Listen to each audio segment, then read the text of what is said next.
नमस्कार दोस्तों। चार धाम की यात्रा यानी यमुनोत्री, गंगोत्री, केदारनाथ और बद्रीनाथ धाम की यात्रा 10 मई से शुरू होने वाली है। वेद और पुराणों में चार धाम यात्रा को बहुत ही शुभ माना गया है।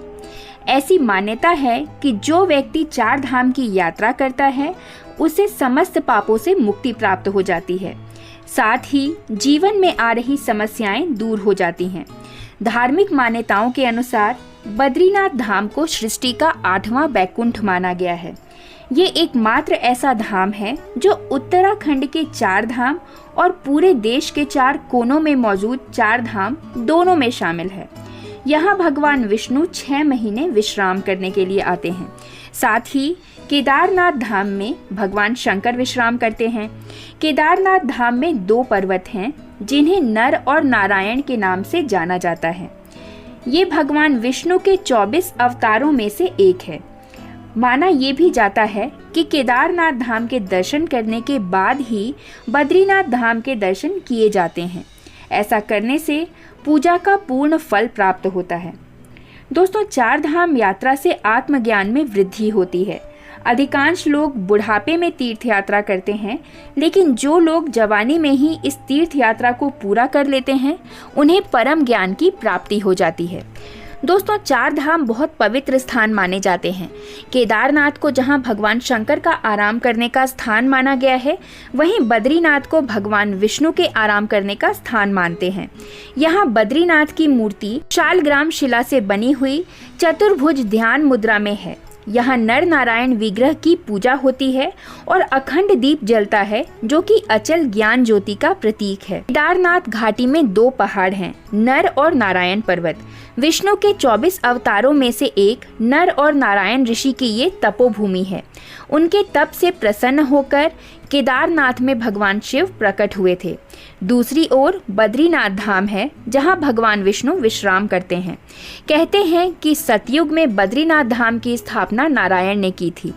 भगवान केदारेश्वर ज्योतिर्लिंग के दर्शन के बाद बद्री क्षेत्र में भगवान नर नारायण का दर्शन करने से मनुष्य के सारे पाप नष्ट हो जाते हैं और उसे जीवन मुक्ति भी प्राप्त हो जाती है। इसी आशय को शिव पुराण में कोटि रुद्र संहिता में भी व्यक्त किया गया है। दोस्तों, चार धाम यात्रा के कई शुभ परिणाम हैं। आइए उनमें से कुछ परिणामों को हम यहाँ देखते हैं। सबसे पहला, इस यात्रा को करने से मनुष्य के सारे पाप नष्ट हो जाते हैं। दूसरा, जन्म मरण से मुक्ति मिलती है।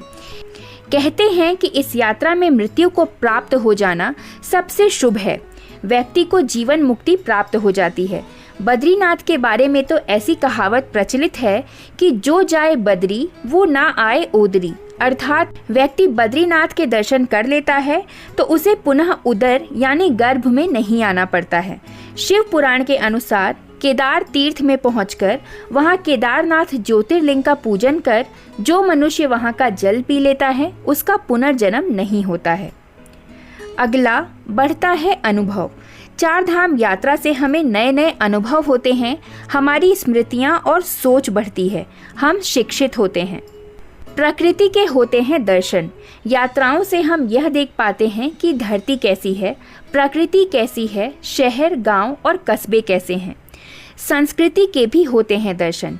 यात्राओं से हमें भिन्न भिन्न संस्कृति और धर्म की भाषा, भूषा और भोजन का पता चलता है। यात्राओं से ही जान सकते हैं कि लोग कैसे हैं, उनके विचार कैसे हैं और अंततः हम यह निर्णय ले सकते हैं कि हम कैसे हैं। यात्राओं से जीवन में कई तरह के रंग भर जाते हैं। अनुभव का मिलता फायदा। बहुत से लोग एक शहर छोड़कर दूसरे शहर घूमते रहते हैं। इससे उन्हें पता चलता है कि कहाँ क्या मिलता है और कितने में मिलता है। ऐसा करके वे अपने शहर में वह व्यापार शुरू कर सकते हैं जो कि उनके शहर में नहीं होता है। ऐसी भी बहुत सारी बातें हैं जो आपके शहर में नहीं हो रही हैं। यदि आप यात्रा करेंगे तो पता चलेगा कि आपके शहर, गांव या कस्बे में क्या नहीं हो रहा है। जैसे कुछ लोग अमेरिका से सीखकर यहाँ आते हैं और अपने शहर को कुछ नया देते हैं, इसी तरह कुछ लोग अपना ज्ञान लेकर विदेश जाते हैं और वहाँ जाकर उन्हें कुछ नया देते हैं।